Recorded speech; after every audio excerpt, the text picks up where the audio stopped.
Paternity fraud has been on the rise, and a handful of modern women out there end up treating like having kids as some sort of business decision without really thinking about the consequences. Today, we're watching some women get exposed after cheating and trying to play games with the truth when it comes out. So subscribe, let's get into it. This video is for entertainment purposes only. No offense or disrespect is intended towards any individual or group. All right, the doctor walks in and tells me I'm in good health, but I'm sterile. I'm like, what are you talking about I'm sterile? I got 3 kids. I don't make no damn sense to me. I don't understand I'm sterile. I don't know. It blows my mind. You know, I got 3 kids. One's 15, one's 12, one's 7. So I'm like, I don't understand that. So anyway, I go home and I just start thinking, it's got to be my kids. But I started thinking about the fact that every time we watch like those ancestry.com commercials, they come on and my wife kind of always turns the channel. I'm like, why you always turn it? I notice you always turn the channel. She's like, those are stupid. They don't even work. And I'm like, anyway, I started really thinking, I'm like, if I'm sterile, and the doctor said I've always been sterile. It's not like something that, you know, it's always been genetically since I was born. I started thinking, I'm like, man, I'm going to have to go ahead and get these kids tested. You know, I really didn't want to. I wanted to believe that my wife wouldn't do this to me, but I have to get my kids tested.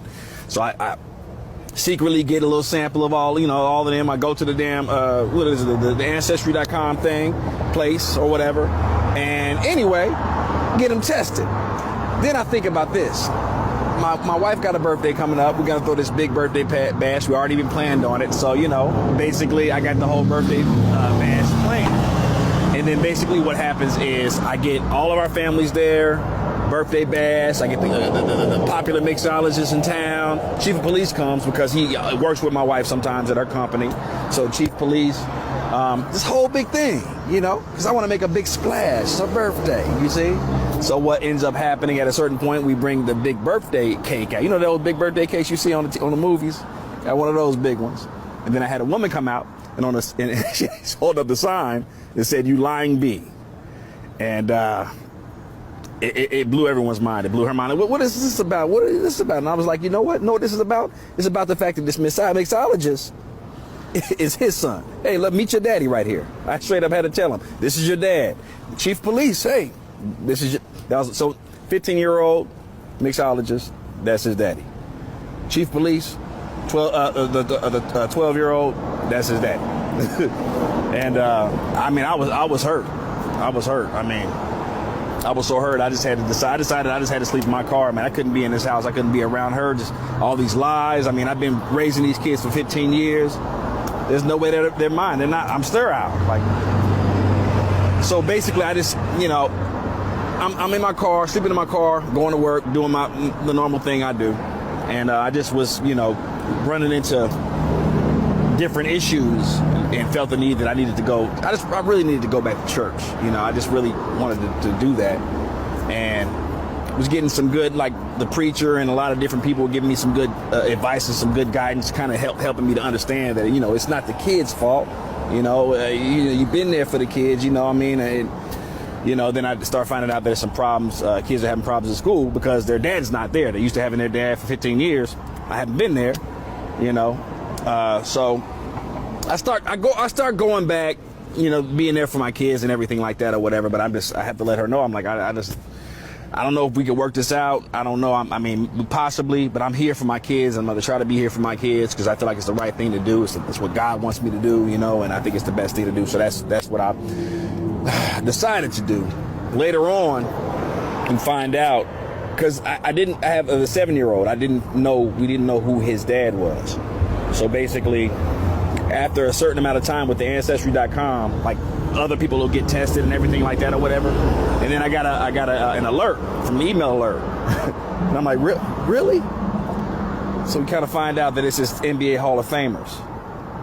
I'm like, I was tripping. I'm like, this can't be the case. I go and ask her, I'm like, who's his dad? She's like, yes, that's his. I'm like, because my son, I mean, man, my son, he could ball. I mean, he could ball, and I ain't got no athletic skills, you know. But yeah, I mean, the thing is, me and my wife are still trying to work things out. I moved back in, but I'm not in the same room. You know, luckily we have multiple rooms. I'm there for my kids, even though they're not my kids, but they are my kids. I mean, I'm there for my kids. I'm the only father they know. So I've been doing the best that I can with this whole situation. One thing I'm not gonna do. You can really tell this poor guy has been suffering. I mean, it's kind of why DNA tests would be at least a little bit helpful at birth. Apparently right now there's a huge debate on whether or not paternity tests should be mandatory. A lot of women are against it, to no surprise whatsoever. A lot of them are saying that they would divorce their husband immediately if he asked them for a paternity test. And even some men are saying that it would be labeling their wife as a whore to ask for a paternity test. So I'm gonna have to disagree with the women and the men on this that are against mandatory paternity tests, because as a woman, I'm never gonna know what it feels like to question if the child is mine or not, with the exception of baby swaps in the hospitals. But how often does that happen? And also, as a woman, why wouldn't I want my child to then be swapped to ensure that that is my child after all, and then give that man peace of mind? This isn't about trust. This is just about peace of mind, because you know what? With the statistics that have come out and the data that has come out with how many women cheat in marriages and how many women cheat in general, if I was a man, I would want a paternity test for sure. In France, it's caused such a debacle that they have made it illegal. Doesn't that in itself speak volumes? I really don't see the issue with this becoming a mandatory thing for everyone to get, because then no woman would feel signaled out. It wouldn't be a personal decision. It would be just something that everyone gets. So it would give your husband peace of mind. It would give you peace of mind, because you know that your baby was not swapped at the hospital, and you wouldn't be questioning that trust aspect because everyone's doing it. So I really don't see the issue if this was a government mandate. However, if you guys still have an issue with that, then you know what? Why don't men just get the baby swabbed? I 100% think that every single man should swab their baby. I don't care if you have to do it behind her back. Swab that baby, because the risks are way too high these days. And if she's getting offended, that's a red flag, because personally I would not care. I would not get offended. I would want the peace of mind for myself that the baby wasn't swapped at the hospital. And if I can give my husband peace of mind at the same time, why would I not do that? I have nothing to hide. If someone doesn't have anything to hide, they wouldn't care. You can be empathetic towards the male gender due to this issue that's going on with so many women tricking men into being fathers for babies that aren't theirs. She's absolutely spot on about the fact that it would be helpful if the paternity test would be mandatory for the new fathers out there. I mean, something that could have probably saved a lot of families from breaking up since.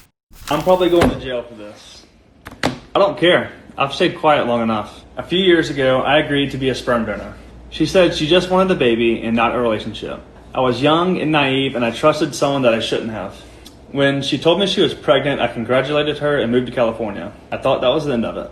But then she started messaging my mom. She said she had no one, and she pressured us all to be at the birth. So we did. We were all at the birth. I signed the birth certificate, and I decided to be in the baby's life as a dad. I let her and the baby live in my Airbnb for free. I had to pay child support, and she took over $52,000 from me. I thought I was doing the right thing. I thought I was being a dad. She started asking me to be a family, and when I refused, she called me a deadbeat online, and I stayed silent throughout it all. 2.5 years later, I decided to take 2 DNA tests. Both of them said the same thing. I was not the father. When I shared the results, she said that I was lying and that we tampered with the test. Before you all start believing his shit, some company with her DNA, that could have been anyone's DNA. She filed a restraining order. A judge silenced me and made me remove all my posts based on Maria's claim that I was actually the father. Here is the court-ordered DNA test that I had to request, and it confirmed again I am not the father. And while I was silent, she kept going. She was changing dates on photos, spinning stories, manipulating people online. Some people believed her. But while she was doing that, I was uncovering the truth. Connections, manipulations, lies, and the truth about who the real father is. This is just the beginning of Maria's web of lies. Okay, so the court did rule in the guy's favor, but what about the money that he's already paid her? Does he end up getting that back? Like, genuine question. I had 2 guys call in. They work at DNA testing centers. One guy had to quit. One guy still works there. He told me 40% of the children are not the man's child. 40%. He said 40%. Somebody call Maury. It's usually make DNA testing it's mandatory. It's 2 scenarios. It's where the woman, the person's getting a DNA test because the woman claims that is their child. Turns out it's not. The other one is where the parent is on the deathbed and makes a confession, or they need a liver transplant, blood transfusion, and the blood type. There's no way that can actually be the father. So then they find out because of medical reasons. You mean that's not my father? Then the father finds out from that way. He said it took such a toll on him that he could no longer do it because he would be sitting on the phone counseling the men and the grown children who these women falsely accuse. We see it on we see it on paternity court, but yet we say men need to be held accountable. That's a huge number she's talking about. There is a great way to avoid this. Bringing up a child and not knowing it's yours is absolutely scary. Who can request from the court a DNA testing? Who are the people that can compel the court to give that order? It is only the father of a child or the mother of a child, or an alleged father or an alleged mother. So if, for instance, I have a child in the hospital and somebody comes up to say, I had a child on that day in the same ward, and this child looks like my child, then goes to court to ask the court to compel me to do anything. So that is an alleged mother, or probably an alleged father to say, I was in a sexual relations with this woman and I feel I own this child. You can't just walk up into a court. It's not giving a la carte. It's not giving on the asking. There has to be compelling reason why the court will order for it. Now, a third party who is not an alleged mother or an alleged father cannot request for a DNA testing. Okay. It is not possible. I will go to the child rights law and read out section 59. Under no condition can a third party. Grandparents cannot request for it. Aunties cannot request for it. But at this time, right? This is 2025. Yeah. People are going through different ways to achieve pregnancies. Sometimes they are donor sperms. Sometimes we use donor eggs. So if a child is born under that circumstance and a third party is asking for the DNA of that child, how is that going to be? Because I can use a donor, myself and my husband can agree to use a donor sperm to achieve pregnancy. I can also use a donor egg to achieve pregnancy. Insofar both parties have agreed, right, that this is how we hope to achieve. A third party cannot come and query that. She's spot on about the fact that a hospital isn't giving out babies on demand. I mean, they can't be messing up like that. The kid's not mine. When I was in a relationship with her, I thought the kid was mine.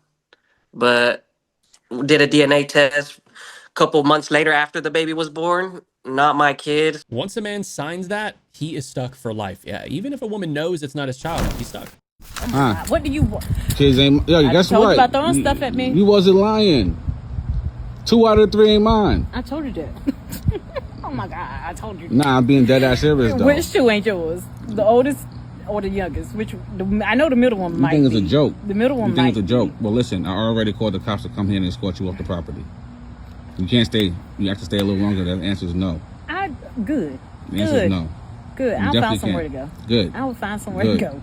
Anything not to be next to you. You're in the opening. I don't care. You already told me 2 of the 3 ain't yours. I don't care. And I told you that's your last time throwing stuff at me. What you gonna that's do? Your last time. What are you gonna do? That's your last time. Don't touch me. You'll be going to prison. That's your last time. You'll go to prison. That's your last time. I guarantee you that's your last one. So listen, in all seriousness, right? Are you gonna tell the little ones that's not mine? No. That's retarded. No. It's ridiculous. No. I'd rather not. Since you did all of this, you went behind my back and got all of this done. I went behind your back and got all of this done? Yeah, because you didn't tell me. We talked about doing it, but you didn't tell me that you were going to do it.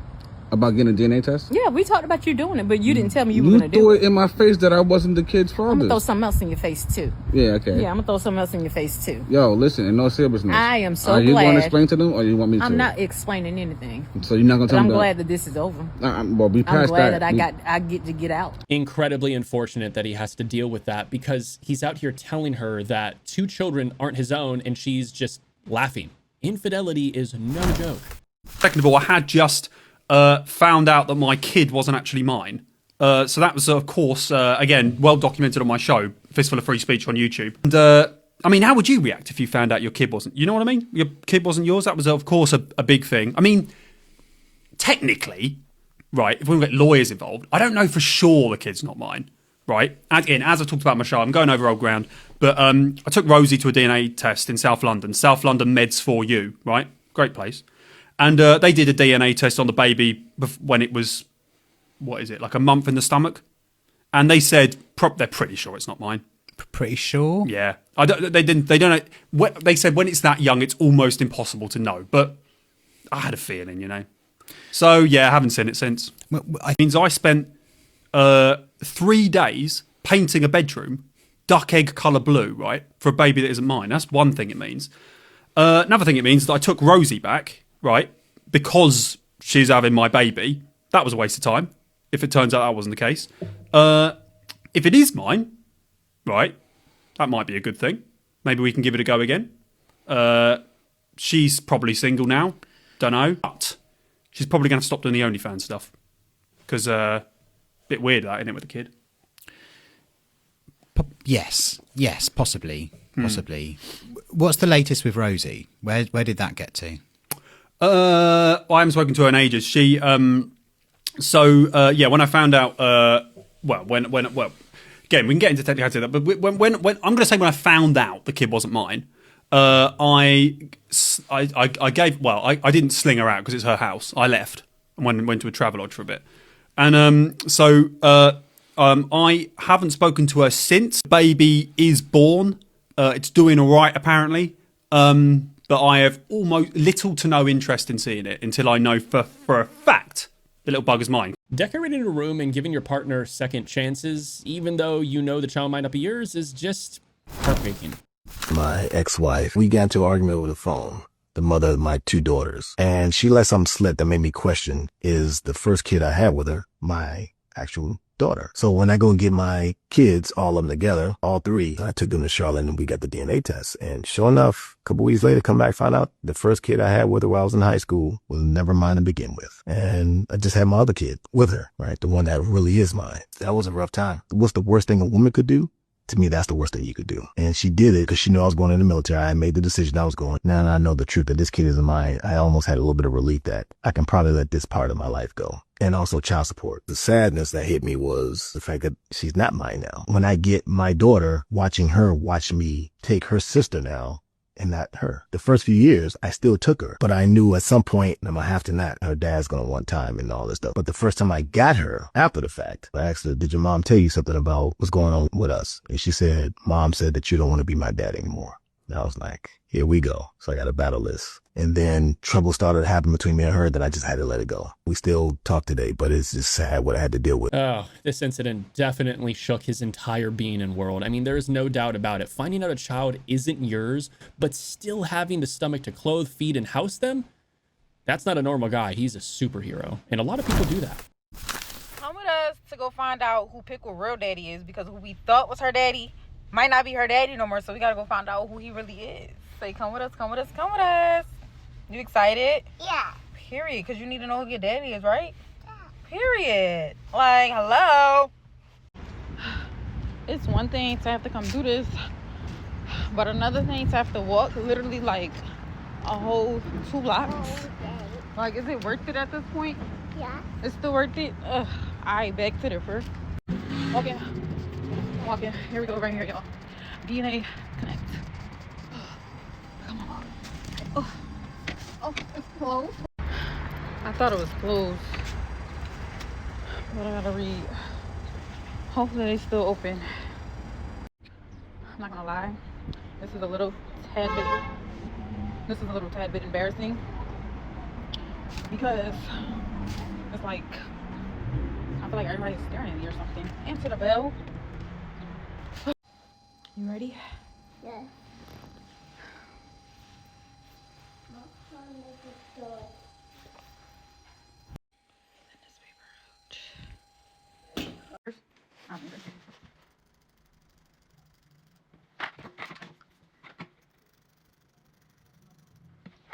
Here.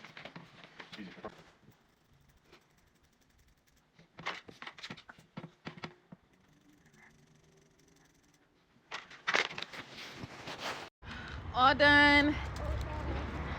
We're all done, right? Yeah. Easy peasy, lemon squeezy. Now, hopefully, her dad is rich. Hopefully, the new man is rich, because the old man is broke as fuck. So, hopefully, the new man rich. And yeah. You hungry? Yes. Now we're about to go get some food because I done worked up an appetite. Trying to figure out which one of them YNs I slept with. So now we're about to go get some food. I mean, you can see where her priorities are here. One, she doesn't know who the father is. And second, instead of wishing he were loving and a respectful person, all she wishes is for him to be rich, which is... I've been dating my current boyfriend for 4 years now. 2 years ago, I cheated on him with his brother, who is also married. Whoa!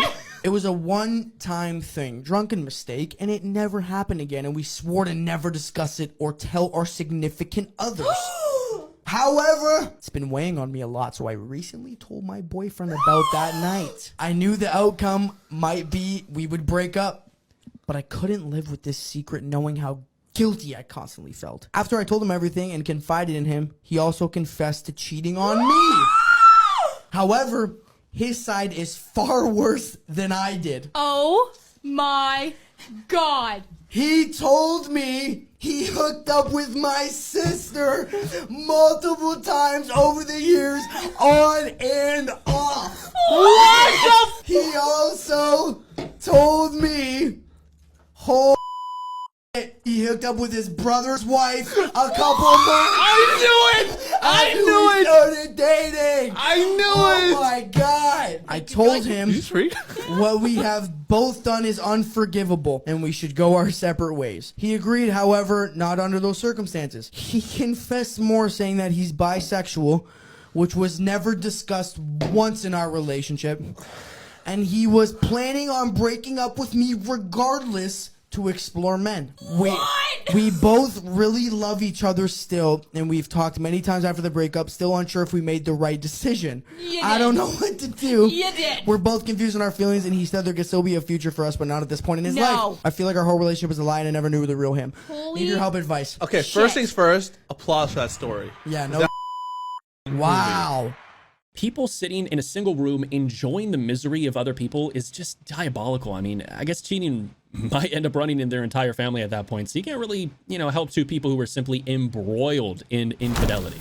Priest broke confession seal and told husband I cheated. I cheated on my husband 3 years ago while traveling for work. It was a one-night stand and we didn't exchange numbers or keep in contact. I don't even know his last name. Until last month, I've never told anyone about this event. At the time I cheated, I didn't really care because my marriage was rocky and I felt unappreciated. But my husband and I reconnected during quarantine and I started to feel extremely guilty. Yeah. Last month, I thought I would try going to confession with my parish priest. He said I needed to tell my husband as a part of my penance. I wasn't really sure how to do that, so I've sat on it. Last weekend, I came home to my husband throwing all of my stuff out of the bedroom and trying to kick me out of the house. He knows everything. Apparently, the priest followed up to see if I'd told my husband, and when my husband said he didn't understand what the priest was talking about, he told my husband about the affair. My whole world is exploding because I thought confession was supposed to be private. Does the priest have any kind of liability or responsibility? I'm in Maryland. Okay, number one, kids, don't cheat. Make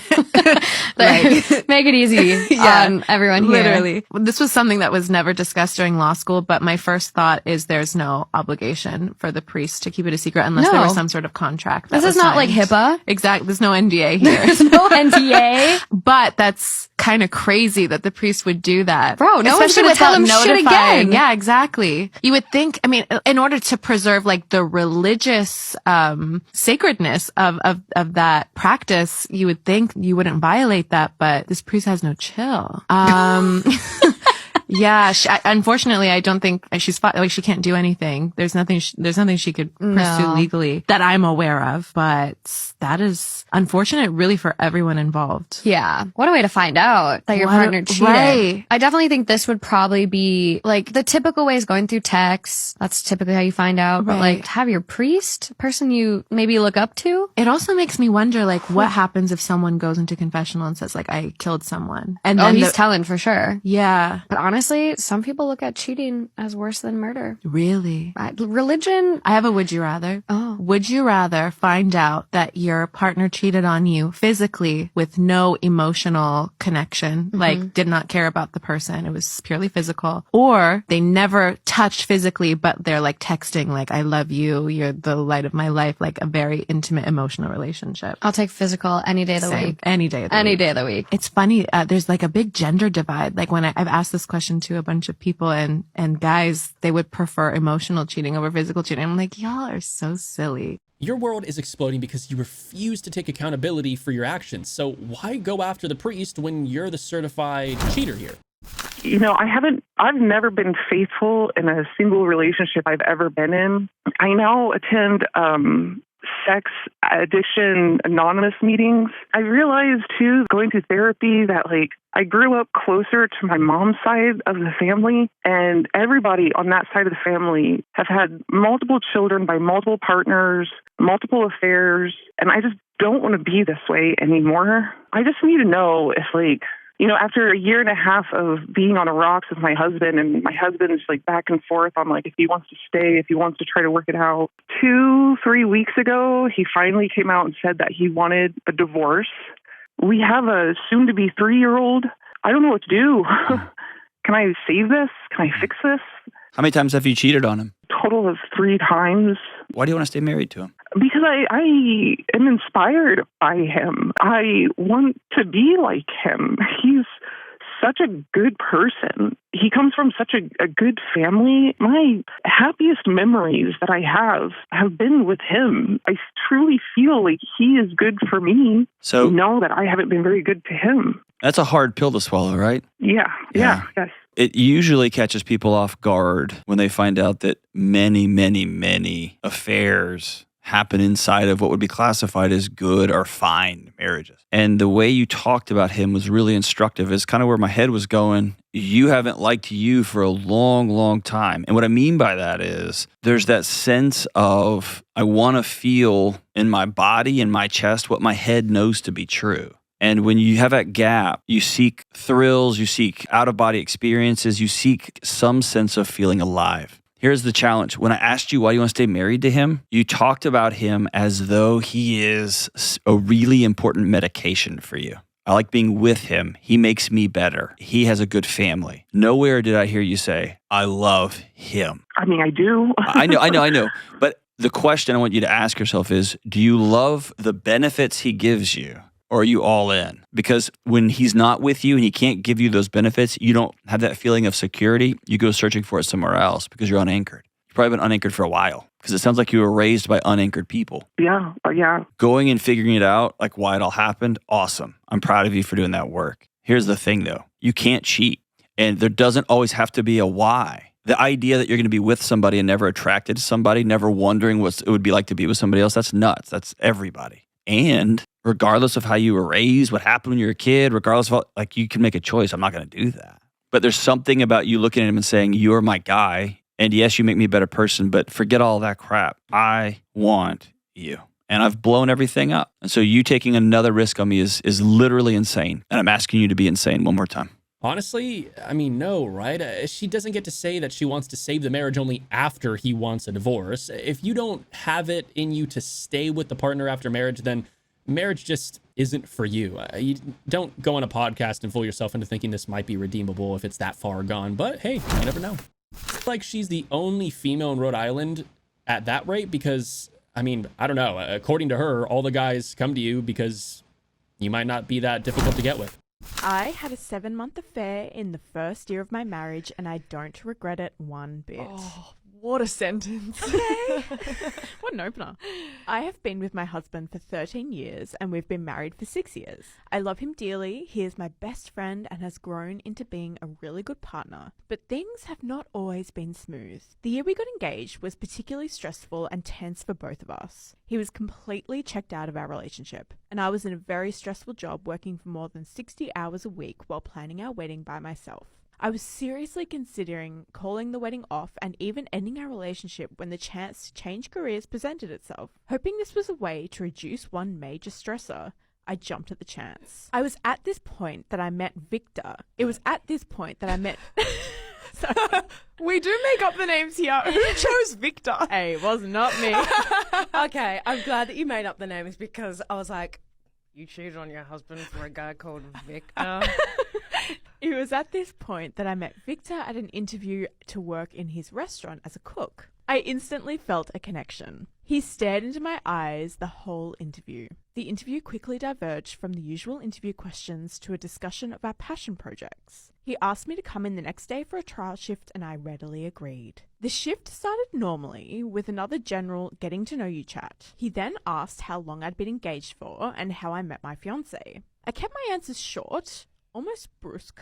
Talking about the early days of our relationship was a painful reminder of how bad things had become, and I felt physically ill whenever I thought of the wedding. He could tell that I did not want to discuss my upcoming nuptials and moved the conversation along. Things got a bit flirty as we nerded out over roasted golden beets, chorizo, and cheese sabres. I don't know what that is either. And cheese. Nothing inappropriate there.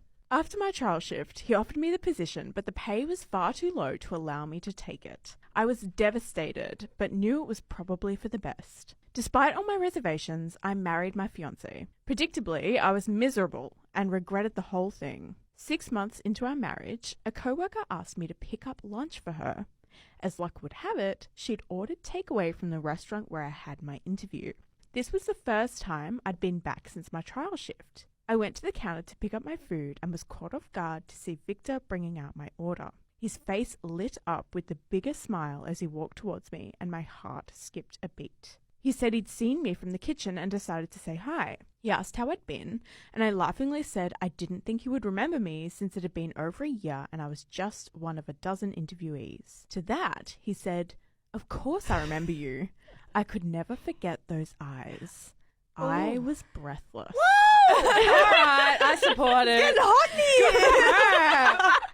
I have no idea what inane drivel came out of my mouth after that, but I survived the conversation and quickly left. I posted a picture of my lunch to IG with a caption saying, "Thank you for the tasty lunch," and tagged the restaurant. The restaurant account liked the photo, and as did an account I'd never seen before. I clicked on the profile and it was Victor's personal account. As I stared, he sent me a DM saying it was so good to see me again and that I was welcome back anytime. I went back several times over the course of the next month. Each time I saw him, I felt that spark. I knew I was playing with fire, but I didn't care. I was let off work early one afternoon and stopped in for a coffee. It was slow at the restaurant, so Victor was behind the counter manning the register. Once again, he lit up seeing me, and I glowed. He cooked my lunch himself and held onto my hand a little too long while giving it to me, maintaining eye contact the whole time. I made up my mind at that moment. I went to my car and slid straight into his DMs. I asked to meet up sometime for a drink to discuss advice for my cooking blog. He agreed, and we met the following Sunday at a local bar. It was the best conversation I'd had in months. He eventually asked me about my husband, but I changed the subject fast and ordered another round. He told me a little about his family, how he became a chef, and what he did in his limited spare time. We had so much in common. We had the same taste in music, movies, TV, and politics. We spent several hours nursing our drinks and talking. He walked me to my car and lingered chatting for a moment before giving me his phone number. I texted him as I watched him walk to his car. I knew what I wanted from him, and after that meeting, I knew I could get it. Ooh, work. My confident queen. We texted for the rest of the evening. Texting turned to sexting, and soon we planned to meet in person. A week later, I went to his house for the first time, and that night I had the most amazing sex I've ever had. The affair lasted for 7 glorious months. I learned so much about myself during this time. I started living my life without waiting around for my husband to join me. Being with Victor made me feel sexy, smart, interesting, and more like myself. If she's proud of an affair and cheating on her husband, then I definitely don't want to know what else she's proud of in her life. I mean, all that praise for the husband just to do him dirty like that, it's like the devil is personally telling her what moves that she should be making. It's like Attack on Titan. If you know, you know. Okay. With a college freshman and with a junior is insane. TJ, Are we serious? send some shit like that and I'll send some shit to your mom. You don't want Okay, shit. then I'll send shit to your parents. I'll send this to your parents too. Okay, her boyfriend caught her in the back seat, hooking up with, he said a college freshman and a junior. I don't know if she was the college freshman or she was the junior in that situation, but it's only a couple of years apart, so I don't think it's really that big of a deal. I think he was just like really upset that he was getting cheated on, and he was a man of his word. He did send the video to everyone. So now we all get to see her shame. But the question is, does she really feel any shame about this? She's out for revenge instead of being apologetic. And if that's where her priorities lie, then I'm sorry to say, can't be saved. Hey, there's something I've been wanting to talk to you about. What? So I'm pregnant. What? Yeah. How? I fucked up and What are you talking about, Gina? I made a mistake and I just like for the heck of it, because my friends were doing it, I made a Tinder profile. What? Yeah, and you've been like super busy, so I started talking to this one guy who really like listened to me and like made me feel special, which I haven't seen you a lot, so like it really helped. Are you serious? Yeah. If having a Tinder profile while being married wasn't bad enough, she got pregnant because of that one-time fling. I mean, she's definitely being kicked out of the house because these two things in the same sentence, unbelievable. And she slipped. Hey. Oh, yeah, so we rubbing our toes, huh? That's what we doing? That's what we doing? That's what we doing, my man. Where you going? That's what we doing? Huh? Oh, you stuck. You stuck now, huh? You think I'm stupid, huh? You think I'm stupid? My, what's up? Talk to me. What's this? Oh, so you mute now. Now you done turned to a mute. Let the whole world see it. Yeah, there you go. What's up? Talk to me. What's this? What's this? Oh, you can't talk? You can't talk now? Really? Wow. You can't talk. So he didn't abandon you. You can't talk now? Huh? Huh? Now, my man, come get back on them toes. Getting out. No, you getting out, huh? Getting out. So you about to prove something. You at How work, did you though? know I was You at here? work, though? How did you know You I at was work, here? though? Work? This what you doing at work? So if I'm at work, Hey, you how got the did toe, you... look at you got the toes in the water. That's what you doing at If work? I'm at work, huh? how did you know My I man, was what here? you over Why there you for not now? at Come work back over looking here. for Come me? back over here, my man. So why you not at work? Huh? Are you... I mean, work parties are a thing, but this is probably the first time we've seen a work pool party take place. And what do you know? The wife, the husband, and her work husband are all there together. What a great, nice get together. Good job. Obviously sarcasm. Anyways, that's it for the video. If you haven't already and you enjoyed, leave a like and also subscribe to the channel so you don't miss content like this in the future. I'll catch you in the next one. Stay strong.